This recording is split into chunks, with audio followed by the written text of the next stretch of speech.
দর্শক, এই মুহূর্তে জাতির উদ্দেশ্যে ভাষণ দিচ্ছেন প্রধান উপদেষ্টা ডক্টর মোহাম্মদ ইউনূস। যাচ্ছি তার ভাষণে।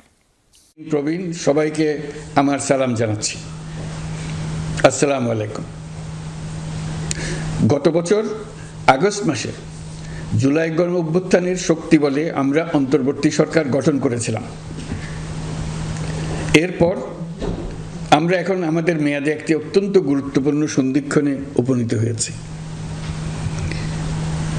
আমাদের সরকারের উপর ন্যস্ত দায়িত্ব ছিল মূলত তিনটি: হত্যাকাণ্ডের বিচার করা, একটি জবাবদিহিমূলক ও কার্যকর গণতান্ত্রিক ব্যবস্থায় উত্তরণের জন্য প্রয়োজনীয় সংস্কারের আয়োজন করা এবং সুষ্ঠু নির্বাচনের মাধ্যমে নির্বাচিত সরকারের কাছে ক্ষমতা হস্তান্তর করা।